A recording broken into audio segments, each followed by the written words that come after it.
Hey guys, welcome back to Fouch and Friends. I'm with Chris Allman. That's right. Thank you for being with me, man. Man, it's my pleasure. This is a rendition of Fouch without the couch. There is no couch here this year. There's no couch. There hasn't been an On the Couch with Fouch official interview for, several months. I knew that. COVID shut it down, I knew man. that. I knew that. That's why I had to call it Fouch and Friends, because there's no couch. Gotcha. And that you had me and that you count me a friend, that's very nice. You are so welcome. And you are a friend, and you are a friend to so many folks. And these folks love you, man. This year at the National Quartet Convention, they voted you as their favorite tenor. They did. Again. Is that They did. 3 years in a row? 4 years? That's 4, brother. 4? Matt. Man, I lost a year there. Well, everybody's lost a year. That's right. I knew it was 3 or 4, but man, you have, they've just been so kind. Been very kind. To be Very voting kind. for you year after year. Speak a little bit real quick about how much you appreciate That it's a privilege, that anybody, this industry that we're a part of is full of talent. Yeah. And great people. And here's the thing: it's the fan awards. It's not this guy's the best at this award. Yeah. Okay. So there are so many when it comes to friends in this business. I mean, I can just start naming I won't name tenors because I'll leave one out. But there are so many friends of mine in this business that are tenor singers that fill their part very well, and that somebody would take the time to check my name means an awful lot, because I know that there are so many others that they deserve it as much as I do, maybe even more. But I'll still take your vote for a 5th year. But That's right. I'm not campaigning or anything. I mean, it normally goes in cycles where it's Yeah. several years in a row, and Right. then it transitions to someone else for Right. several years. Right. So who knows? Maybe if you do anything like Rodney's done, the songwriter, you've got another 18 years to win. Good night. That means I'll be singing until I'm 51, 61, I'm at 70 years old. 70. What do you think? Think you can make it? I don't know if I live that long. Well, I hope I do. I travel with some. It makes the road rough traveling with Gerald. Just Gerald, not the other. No, I'm just kidding. I believe we'll have as long as the Lord blesses us to keep us out here, we'll keep doing it. Yeah, that's right. Well, and Greater Vision has transitioned a few years ago to Gerald being at the piano all the time, That's and right. bringing John on. Well, John. Just talk about how that the group has come together vocally with John singing with you guys over the last few years, Sure. and talk about the excitement that you guys have going on and what you're looking forward to. Sure, of course, you've heard John. I mean, that's a crazy statement, but the folks, who've seen us, they've heard John as well. Has a wonderful voice, it's smooth. Whenever we did the first album with him, Still, we, every time we get a project, the group will get that project before anybody else hears. Of course, we're listening to mixes and this kind of thing, and of course, we're always proud to let our friends hear it. So I'll never forget, when we got that one, nobody knew that Gerald was stepping aside at that point. Yeah. Okay? And we were in the studio doing Still with John, and at that point, nobody knew that we had hired anybody or that we were going to hire anyone.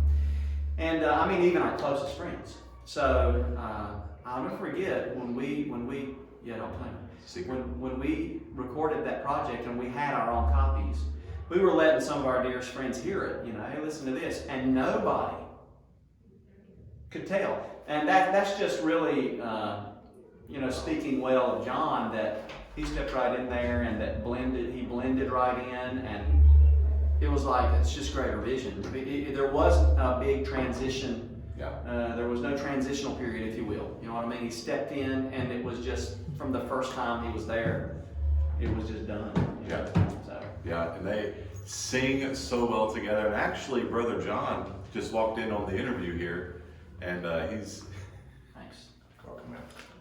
great time. So anyway, That's awesome. about John. Let me tell you the truth now that I've been paid.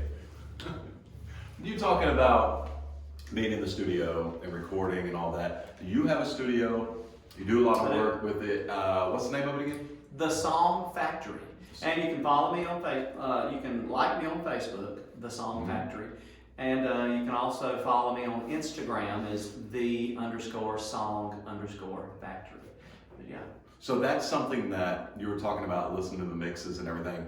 I'll be honest, that's something that I don't really get into personally. Okay. It doesn't excite me. Like, I like hearing our new work, but listening to the mix, okay, that person needs to be pulled up a little bit more, the edit and all that kind of stuff. But you like that. You enjoy it. It's a so genuine what passion. is it about that process? Because you do a great job at it. The stuff that I've heard you do, that I've heard it come through, I'm just like, man, that sounds really good. What is it about that whole thing that you just say, man, this is something I love to do? Just the creative process from the beginning to the end. I mean, I just love to hear something. To kind of bring it home, you know, I don't want to talk like, you know, compression and reverb and all that stuff, because nobody understands. But to help you understand kind of what I'm talking about, let's take it to me being a songwriter. Okay, I'll write a song, and I'll never forget, you know, one of the first songs I ever wrote that was any good was a song called Just Stand. And I wrote it, I heard it in my head, and I kind of knew what I wanted it to sound like. But when I took it to the studio, and those studio musicians played it, and it came to life, that blew me away. You know what I'm saying? It was like, wow. You know, I heard it, but wow, it came to life. So I'm not getting away from what you're asking. It's the same kind of thing, you know, to go into the studio and to start with a blank canvas and to take a song and say, this is the kind of feel we want, and to get a great cut on a track, because you can either make or break a song with the cut on a track. Yeah. You know, if you get a great cut and then you get a great vocal and then you have some great stuff to work with, it's just, the whole creative process just really, it feeds me, you know what I mean? I just love to do it. I love to do it. I love to, and our industry, I'm passionate about our industry. Yeah. And I want the music in our industry to sound as good as any music that you would hear on the radio. You know, you have secular music, and they have, you know, hundreds of thousands of dollars to budget.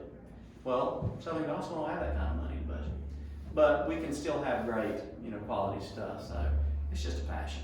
I'm telling you, you shouldn't ask me, because I keep going on and on. I love that. I love that aspect of this music. Yeah, and that, like I said, that's something that not a lot of people really get into, that side of it. Yeah. I listen to the finished product and like, yeah, that sounds great. Yeah. You listen to it and you're like, okay, that could this, that could that, and you know, I love it that there are people that is their passion, because that's what pulls together a great recording, makes it sound so good. Yeah.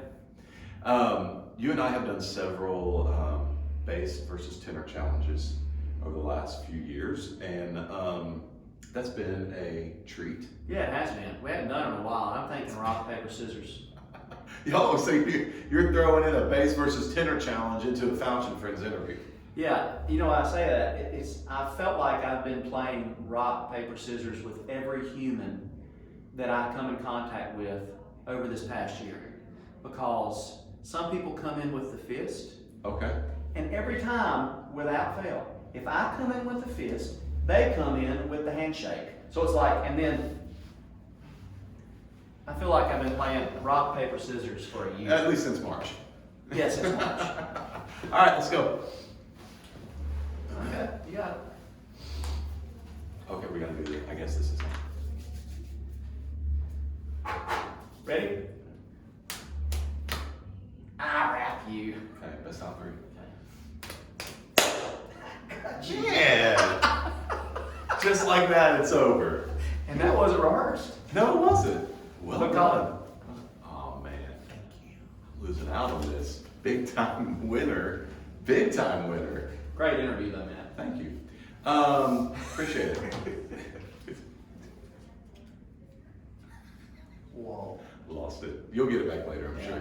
Just record money. All right, man. Let's take serious note for just a second. Okay. 7 months now? We've been hanging out at home. You guys have been on the road a fair amount over the last couple months. But when this thing first hit and you were everything shut down, just done.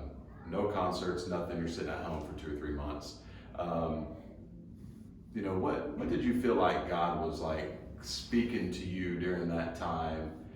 Did you learn anything? Did you get anything from that time where you feel like, thank you, Lord, for this time that I get to experience this with you? Yeah, I did. I wrote some things. Singing News got in touch with me and said, "Hey, can you write something about what you're thinking?" Kind of like what you've asked.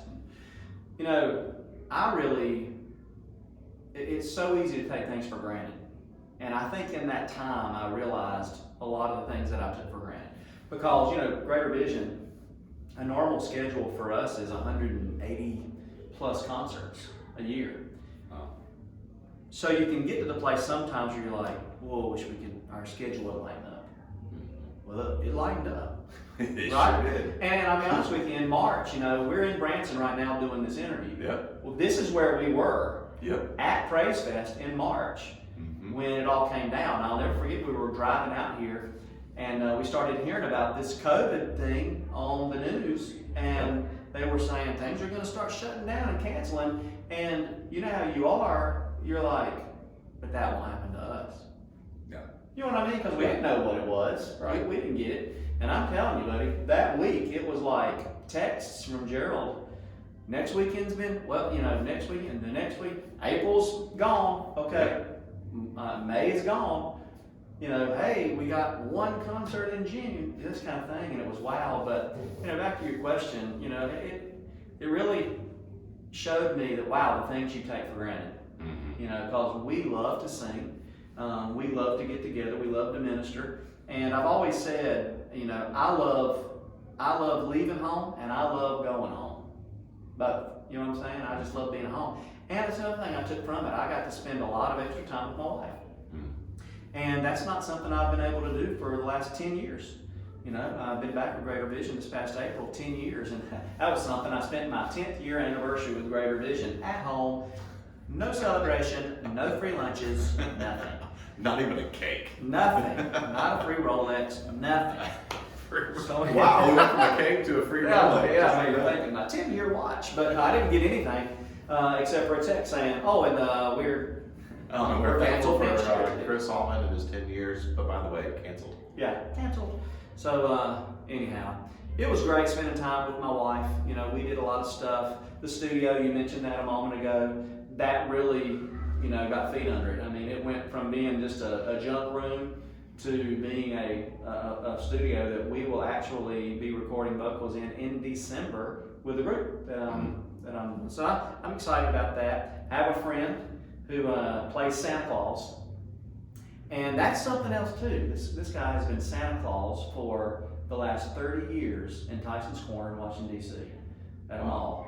And I keep contacting him, and he's like, I don't know if we'll be able to do it this year. So that's something you never thought about, man. Christmas without Santa Claus at the mall, because, anyway, who wants to see Santa with a mask on, right? But anyway, this guy's a contractor at home, and I went to work with him a lot. He picked me up at 7:30, and I would go to the job site, and I learned a lot about building. He helped me do the studio, and so I kept busy. I didn't just sit around on the couch and watch TV. I promise you that. No, me neither. No, me neither. And I think that's definitely wise use of time for those of us that said, I can't just sit here and watch reruns of Sports Center or just watch movies. I got to get out and I got to learn a new skill. I got to get a license to do something. I got my real estate license. I got to do something so that either right now or in the future, I can benefit from this time in addition to getting to spend some time with the family and things of that nature. Yeah. So it's really an eye-opener, wasn't it? It really was. Yeah. Turn on its head. Absolutely. Yep. That's right. And these folks, they know it and they've experienced it just like us. And so that's why, and I've said this in another interview, that's why I've enjoyed doing the Fouch and Friends, keeping up with it, because even when we can't go to concerts and you guys can't come and see us, we can still keep in contact with these folks through video, through social media, through all those great things that are available to us. These are the good ways that social media can be used. So tell the folks where they can keep up with Song Factory, Greater Vision, Chris Allman, all of that stuff. Sure. Well, I've already told you about Song Factory. That's on Facebook and on Instagram. Greater Vision, website, greatervisionmusic.com. We also are on Facebook, so if you haven't liked us, go like us. We're on Twitter as well and on Instagram, so all the social media platforms. And each of the individuals are as well. John is on Instagram, he's on Facebook, he's on Twitter as well, as we all are. Yeah. So, if you just look up our names, and it's our pictures, that's us, okay? So, Well, I actually had today a fake profile pop up. Someone was wanting to be me. that was me. Oh man, wow, that's for me. Thank you. Appreciate it, Brother John. He's a giving guy. Yeah, he is. He loves to give away Gerald's money. Guys, this has been Fouch and Friends, where we get all of Gerald's money and we have a great time doing it, right? There's 20s. Hey guys, it's Chris Allman of Greater Vision. I'm so glad you joined. You spent your time with us, and we had a good time talking today. Thank you for your time, brother. Thank you for asking. Absolutely. We'll see you guys next time.